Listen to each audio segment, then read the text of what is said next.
Welcome to Pour It Out. I'm Haley. And I'm Brandy. Thanks for being with us this week, y'all. For episode 4. Episode 4. Holy cow. Time is just going by. It's been so much fun, though. Thank you guys for tuning in week after week and listening to us. Yeah, we have a lot of fun when we're recording. So we love that you guys love listening to us as much as we love doing it. So, Well, what are we pouring it out with? So this week we decided to start trying a few different options, like fall options, as that's just around the corner. And we're trying to be a little healthy, not just go for like the sugar-filled Starbucks every time. So we have pulled some healthier options for coffee. And so this week we're drinking a little latte. Yeah, this week, so we are currently trying the Califia Farms limited edition. It is a caramel apple almond latte, and it's just a pour and go. It's already got the coffee in it, already got the creamer in it, and it's caramel apple flavored. Just add ice. But it's plant-based and 40% less sugar. Califia Farms is one of my favorite creamer brands. So from a fall perspective, they have that one. And then they also have a limited edition pre-made pumpkin spice cold brew that's getting rolled out. Yep. And then they also have, just as a creamer that doesn't have coffee already in it, they're coming out with a caramel apple crumble and a cinnamon roll. Oh, that sounds so good. I gotta tell y'all, so I was a little hesitant about the caramel apple latte. It's a little different. It's just, I was like, not something I would think to put in my coffee, but we have it here in studio and are trying it tonight, and it's good. It's like very good. It's very crisp. It's different. It's different, which I feel like is good for the Florida heat, because like I love pumpkin spice and I love fall, but when it's still 100 degrees in Florida, like I don't necessarily want pumpkin spice. Yeah, and like the first sip, I was kind of like, oh wow, this is different, and then it grows on you. So yeah, it's good. I'm a fan. Brandy, what? I know you're a huge nut pod fan, so what do they have for fall season? So they've got a pumpkin spice almond coconut creamer coming out, and then they also have a cinnamon swirl almond coconut creamer. That one I have tried. It's not cold like the one that you can get just in the aisle. And the cinnamon swirl is really, really good. And it kind of gives you a little taste of fall without being too much. Yeah. But I feel like that's an important distinction to make about nut pods, is like what you can buy on the aisle that's room temperature and that is temperature controlled. Like the flavors are different than what you can buy in the refrigerated section. Yeah. Like you've got a little bit more options. Yes. Yeah. More variety. Yeah. And then Elmhurst is also one of my favorite creamer flavors. It froths really well.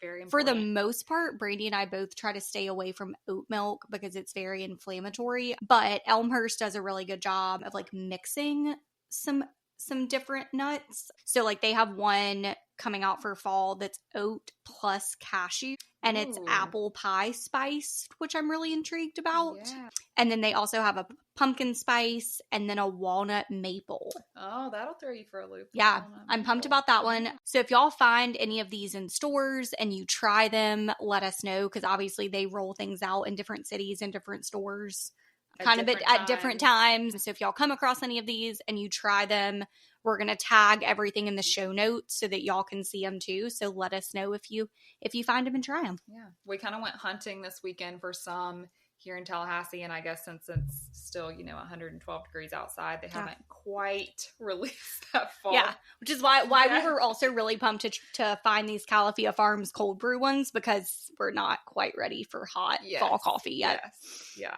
I will say, though, after doing a little shopping this weekend, the fall decor is out in full force, and everyone was shopping for that. I think just waiting for the weather to turn, honestly. So this week we kind of want to talk a little bit about what our fall decor looks like, how we do it. I feel like it's a time of year where you can make your home very cozy, and I know, Haley, that you like really look forward to fall. It's your favorite season. My favorite. So what are some different things that you do Like when do you start decorating? It's such a debate for me because honestly, if I could start now, it's like mid-August, and if I could start now, I would. But again, kind of along the, the same line as the coffee, like it's literally 100 degrees outside. August to me is the worst month in Florida. Yeah. But I'm very, I get very on the fence every year because football starts at the end of August. And to me, when football starts, it's fall. Football equals fall, but it is 100 degrees outside. So I want my house to look like fall and smell like fall, but I walk outside and am drenched in sweat. It's the debate of do you just turn your AC down and pretend? Do you manifest the vibes? If your pocketbook can afford to manifest the vibes and you have a $300 utility bill because you jack your AC down. That's true. Good for you. Or do you just wait it out until you get that first little well, if we waited it out, it would be November. No, typically I wait until around the first football game to start decorating, usually around Labor Day weekend. Yeah, I would say is when I'm it's when I really start, because I love my fall decors, so I like to have it out for a long time and be able to enjoy it. But I will say that I stick with pretty neutral decor so that it blends really well. That's a good way to put it. It kind of blends and flows with the house, so it's not super in your face, but it's cozy. Yeah, you don't have pumpkins just splashed everywhere. Yeah. And I mean, I have pumpkins, but they're the raffia neutral pumpkins. Yeah. So what about you? So I'm a little bit different, probably a little different from the norm, is I tend to wait till very end of September, beginning of October, and I decorate for fall. And that, honestly, September is just a really crazy month for us pretty much every year, and so I just run out of time. But I also kind of incorporate, I kind of get rid of some of my summer decor around mid-September, and I start I like a slow mover. I don't do it not all me. at I'm one just time. Get it all out, put it out, let's go. I will bring out a fall candle one day, and then by October I'm okay, I can pull out my containers. Oh, I'm not even gonna pretend. For my birthday, one of my friends gave me a cinnamon candle, but to be fair, it's cinnamon roll. Okay, so it's not quite fall, but it was fall enough, and it smelled so good that I was I'm just going to go ahead and burn it. I'm just going for it. Yeah. How was it? Oh, it's great. Because I will say that's one of my favorite things about fall. I love candles, but in the summer, I just don't burn them near as often because it's just hot. I don't know. Yeah. It's just not. But to me, the start of fall is when I want a candle every evening, every afternoon. Yeah. So, and all of those fall scents are just my favorite. I'm a candle burner pretty much all the time, but I'm very scent specific for seasons. Yeah. So I keep one going all the time, but in the summer it has to be some sort of tropical scent or fruit scent or something. I grew up, my mom always keeps candles burning religiously, and so I just grew up in a household that had candles burning all the time. But she's the same way, they're very scent specific for different seasons, so that's where I get it from. But yeah. So let's talk a little bit about fall decor and how you transition from summer to fall. And do you go buy new decor every year? Do you reuse? Let's talk a little bit about your process and what you like to do.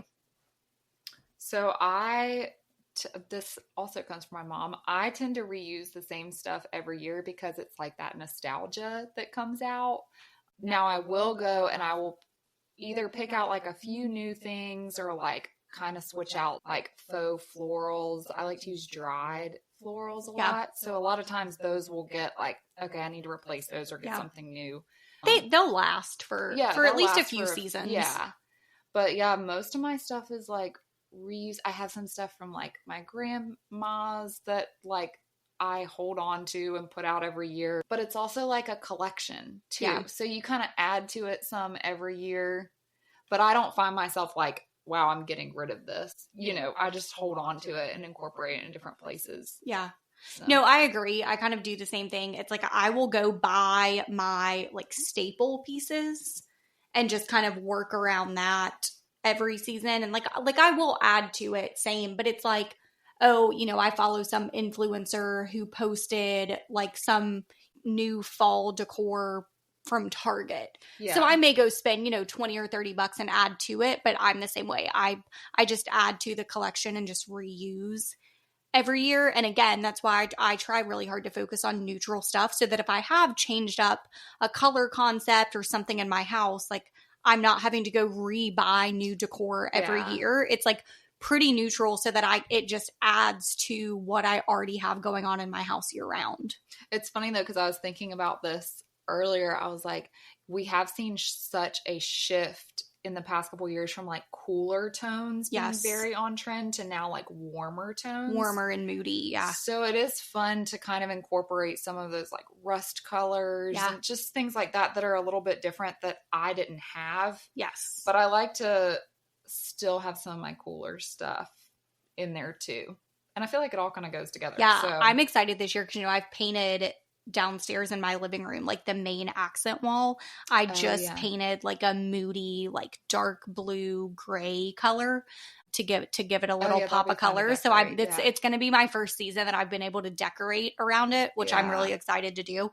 So yeah, and we'll do we're starting to get like our TikTok and our Instagram reels and stuff up and running. So we'll start here and there like videoing like some of our decor process and kind of what all of that looks like for us as we kind of move into the season. Yeah, because we do, I feel like, get creative. We're inspired each year to do things a little bit different. Yeah. And like we kind of plan and talk about it between each other and just like what our ideas are and stuff. Yeah. No, that's true. I think we're really good about being like, hey, I've had, this for years, but I want to do a little something different with it and give it a fresh look. What should I do with it? Yeah. Yeah. We'll post some ideas as we come up with. Yeah. Haley's will be earlier. Mine will be later. Oh yeah. Y'all are going to start seeing content from me in the next, like, I don't know, like probably 3 weeks. What about outside for you? Like, what do you, because it's just such a beautiful time of year once it cools down a little bit to be outside. Yeah. And I feel like both me and you really soak that in. We like enjoy our coffee on the porch when we wake up, and then like bonfires at night or just sitting outside going for a walk. So what are some things that you incorporate your decor into the outside area?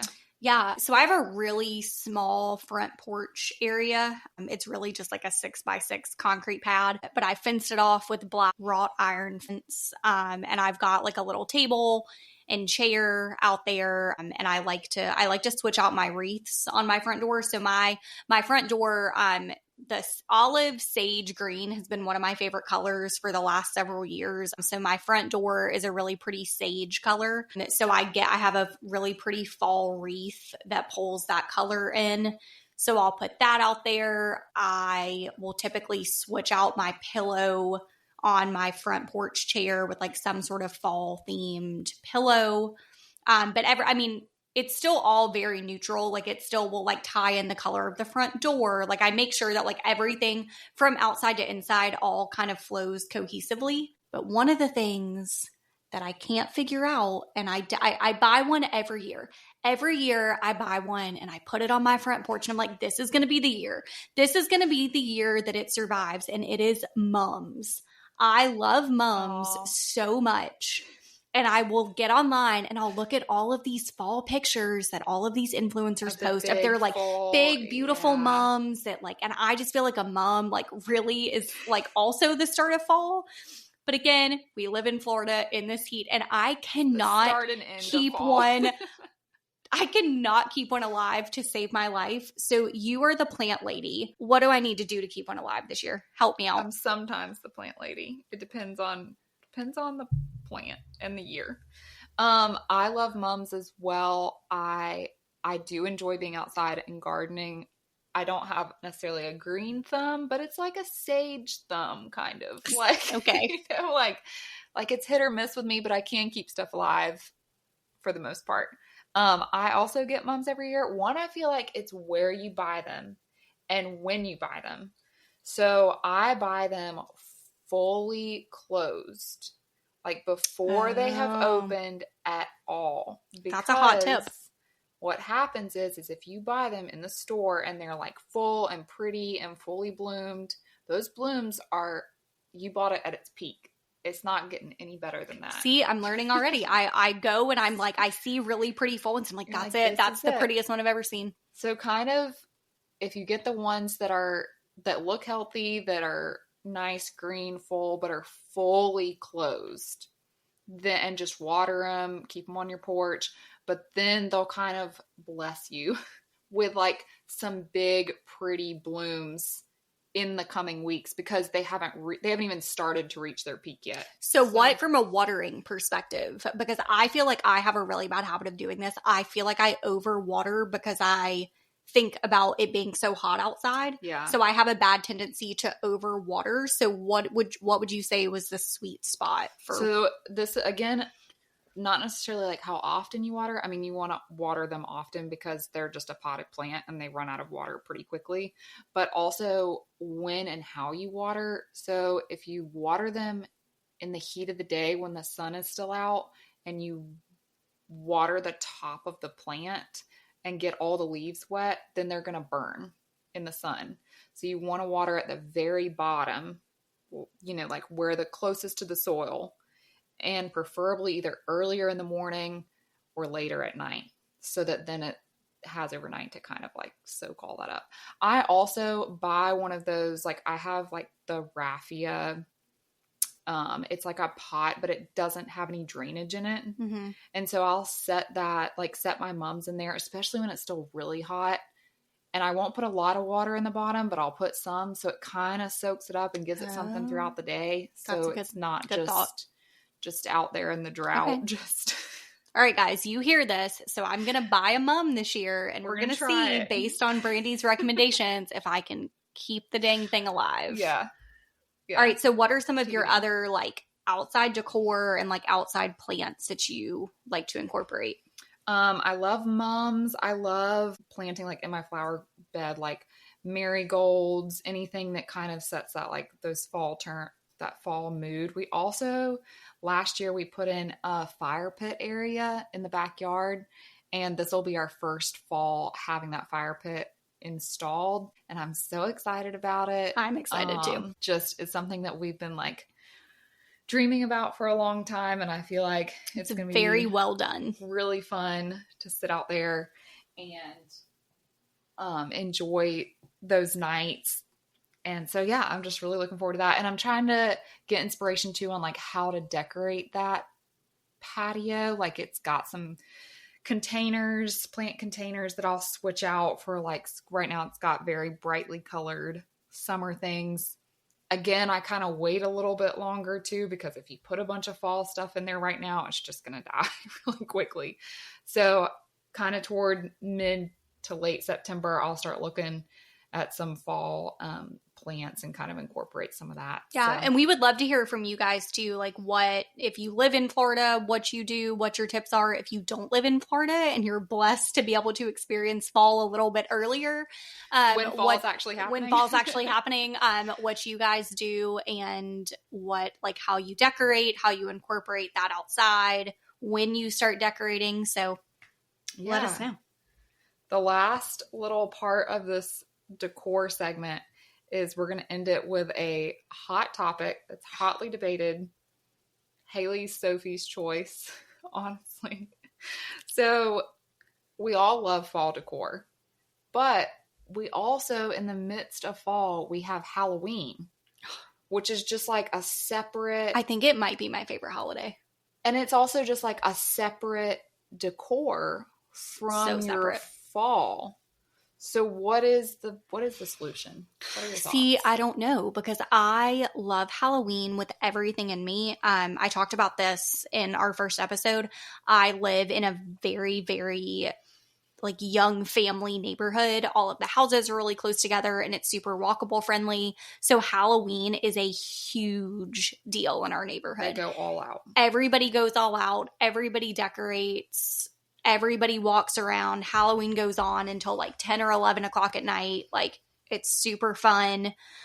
But okay, so this is a really big debate for me too, because I actually don't really own any Halloween decor for this exact reason. And I did a little bit of decorating last year. in the sense that like I hosted a Halloween party last year. So I did a big chili bar. So people in the neighborhood that were out walking around, like I just kept my front door open and like people could come in and get food and just kind of keep walking around. So I set up like the day of, like I had some Halloween balloons and I like decorated my bar cart a little bit with some Halloween decor. Like I had like a boozy bar. Ew. And I had like just a couple of things, but I didn't go out and buy any decor because the other thing too, I mean, for this exact reason, first of all, Halloween decor is expensive. Like no matter what you do, it's expensive. And I have that same dilemma. Like I don't want it up for only a week, but I don't want to decorate so far out. So I don't know. What do you think? Because this is a very big dilemma for me. Well, I used to feel like Halloween decor wasn't really a thing besides just like outside you set up like some ghost or something. I don't know. But now I'm starting to see very like well done Halloween decor, like on classier Halloween decor. Yes. Like last year I saw and I bought them off Amazon. They were like $6 for like a pack of 200 or something.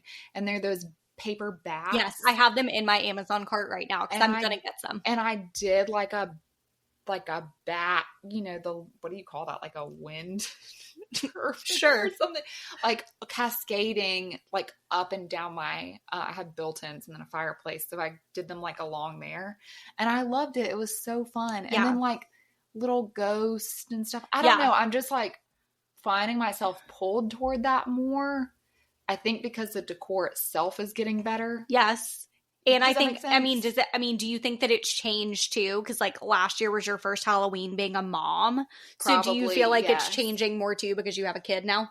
Oh, absolutely. Like now I get excited about every holiday. I mean, I want to celebrate, you know, like Flag Day and Columbus Day, like, you know, a random Tuesday that's National Donut Day. Like, let's just find a reason to like make it a fun day. Celebrate all the things. I think that social media has helped a lot with like changing that mindset of Halloween decor.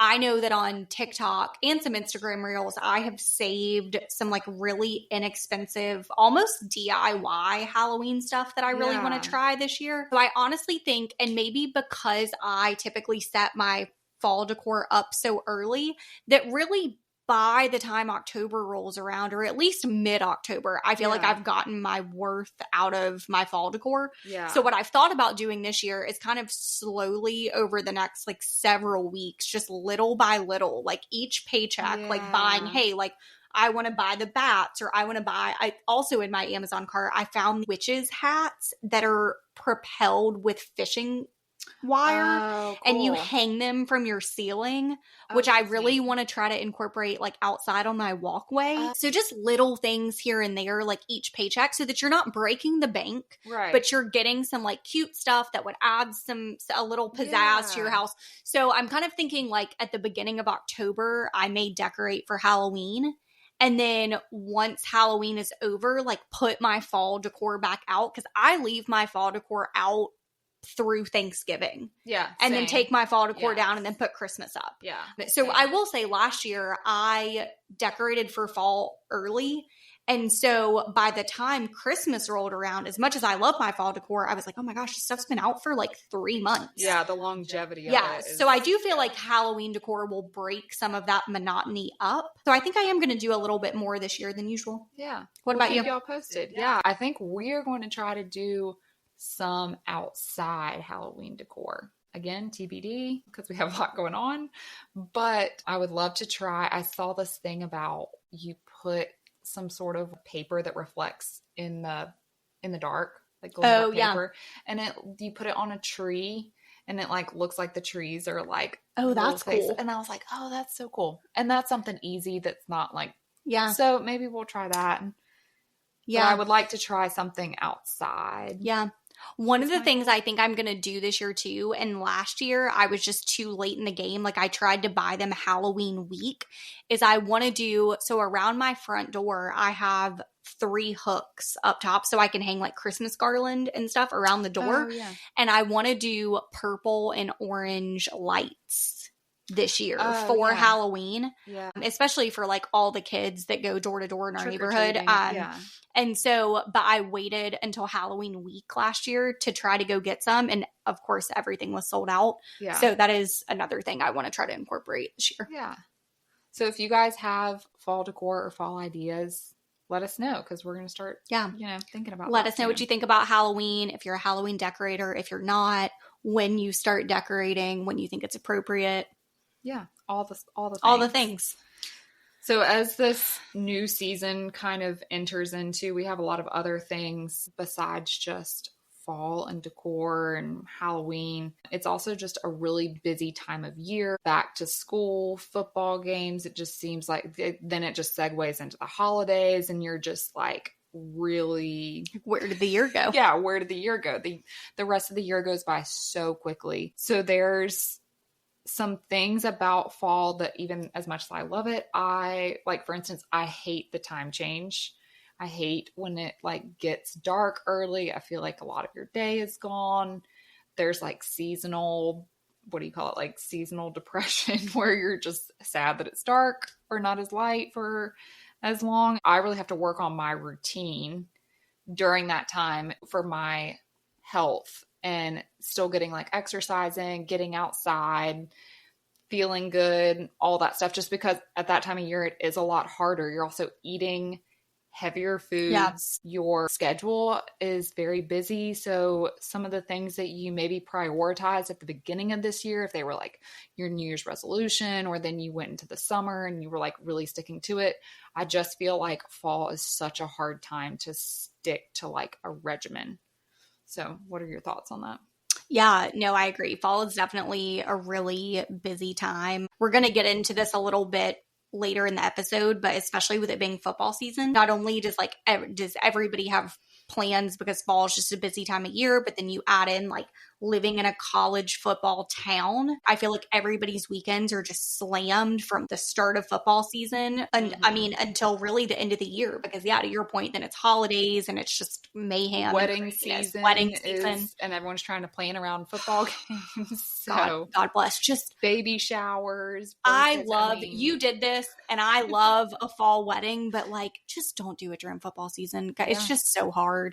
It's so hard. We did it, and we had the game on at the wedding. I mean, honestly, we all just watched the FSU Miami game during the wedding, and it was great. It is so busy that you have to be very intentional with your time in the fall. Mm-hmm. And like setting a schedule and setting a routine is very important during the fall. It's very easy, like not prioritize certain things and not get enough sleep and like not feel like you are being like the healthiest version of yourself. So really, I feel like meal prepping is really helpful during the fall. Oh, that's a good one. Yeah. Menu planning, like really whatever you can plan out ahead of time, whether it's like your outfits for the week or your meals for the week or kids' extracurricular activities. Like, I feel like just sticking to a schedule is just really important and will help you be a lot more productive. When a schedule can simplify things, it can simplify your weeks because then you just don't have to think about that thing that you've already planned for. Gosh, I mean, what are you? I mean, I know Jennings isn't like school age yet, but even from like an organizational like calendar perspective, what have you found like as a family that the most beneficial things for y'all are? I try to sit down and plan out when I need to run my errands, grocery shopping, things of that nature. Write out, okay, what do I need for this week? What do I need to order?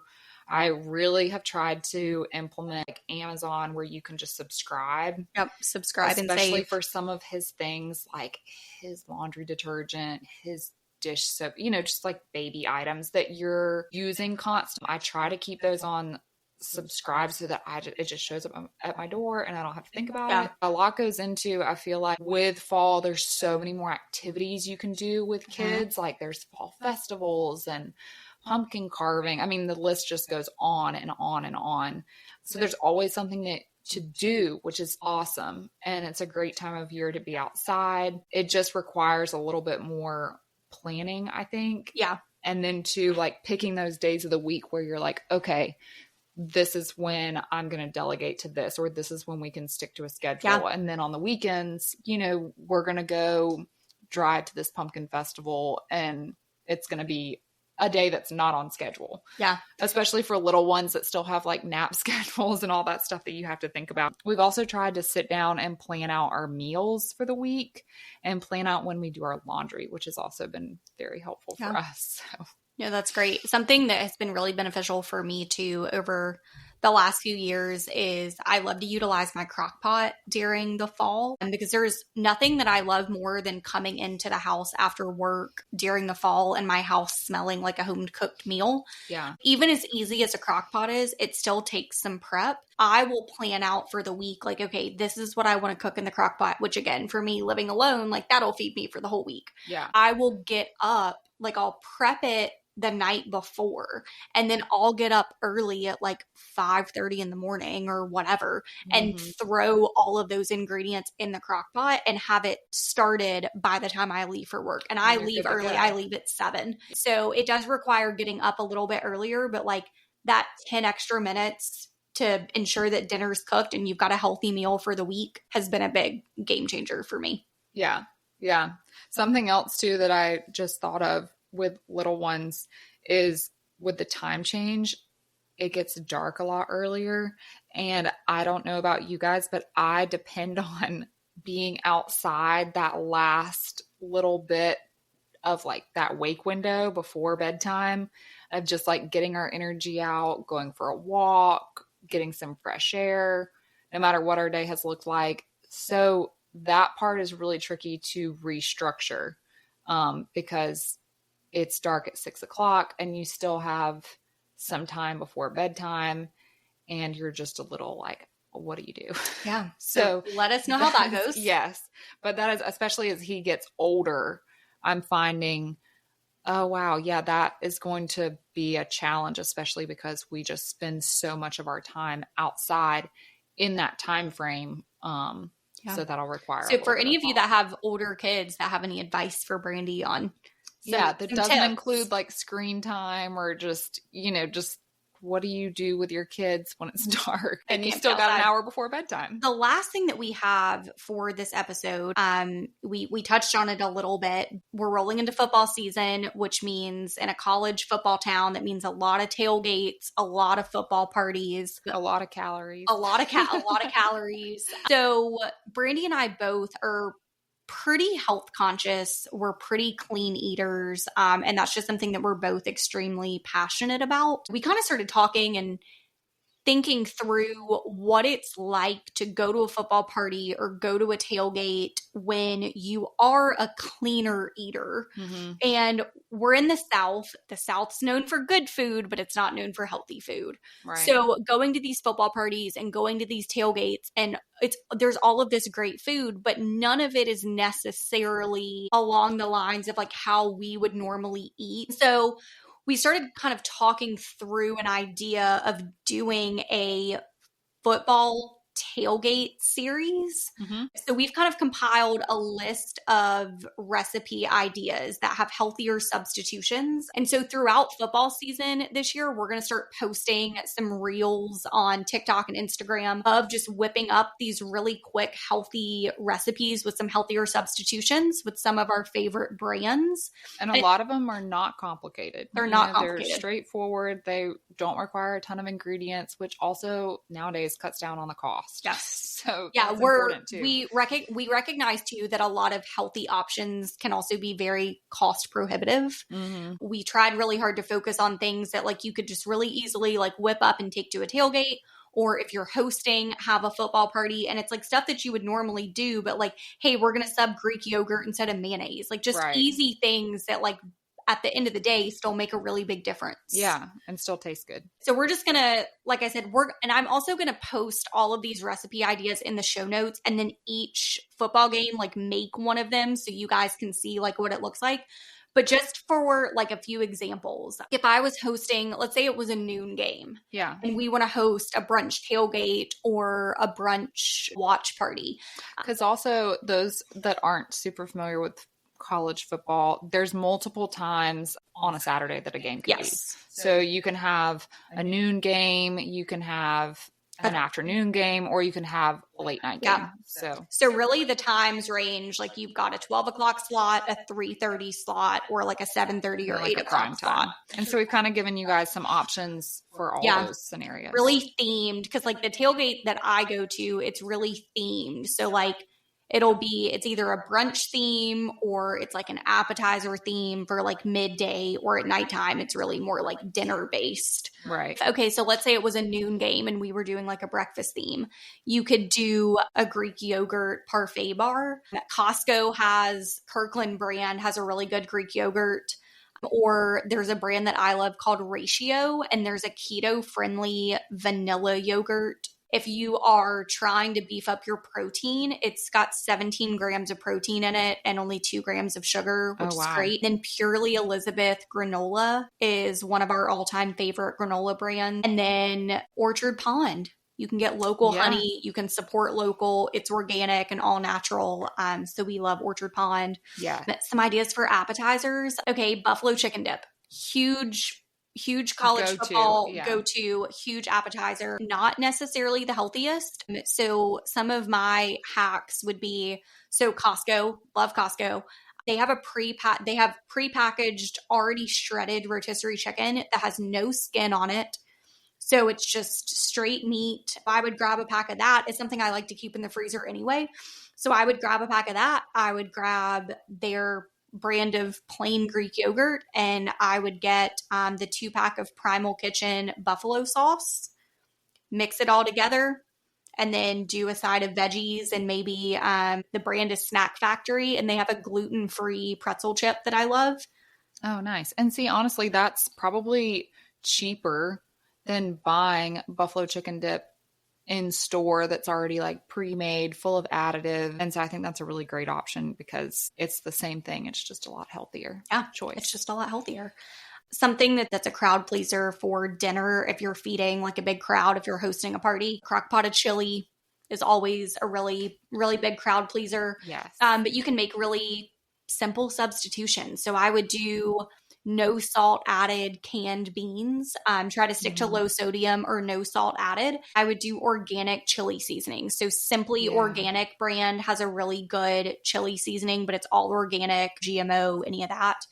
And then you could just do, simple topping. So it's healthier substitutions like that we really want to focus on, that still gives you what you want and still gives you a really good menu for these events that you're going to, but a little bit on the healthier side. Yeah. And part of what, when we're talking about healthy, it's not just fat intake and caloric intake as well, but also, since having a kid, I've started paying more attention to the ingredients that are in things, and how once you start doing some research and reading labels, you realize just how many additives you're putting in your body. And so a lot of these options are simple.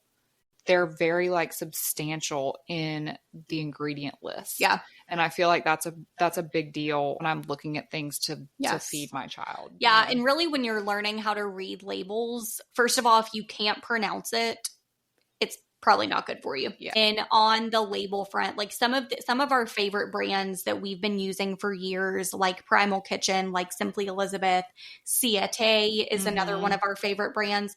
The ingredient list is very minimal. So that's also something to look for. Like if you can't pronounce it, it's not good for you, but it's also, if the ingredients are very minimal, 9 times out of 10, it's pretty clean ingredients. It's probably pretty good for you. Yeah. We've talked a little bit about, especially in the first episode, that we have been really into mocktails lately, that we've been cutting back. A lot of people we know have been cutting back. We have a lot of pregnant friends right now. Yeah. So we also recognize not only is it hard to go to a tailgate or a party if you're like a little bit of a cleaner eater, it's also a little bit challenging to go if you're not drinking or if you're sober or, for whatever reason. Yeah. It's never easy to be surrounded by people that are drinking, especially drinking heavily like they do, for college football. So we've also compiled a list of non-alcoholic game day options. While you may not be drinking, you still want to feel included. Yeah. And have something in your hand besides a bottle of water. So we've compiled a list, and these are things like we really tried to focus this list on things that were easy to grab and go to. So like nothing that was like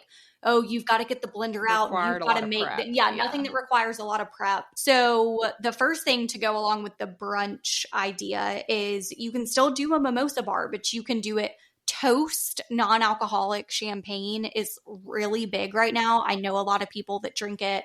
I've also seen a lot of influencers talk the brand up. Ooh.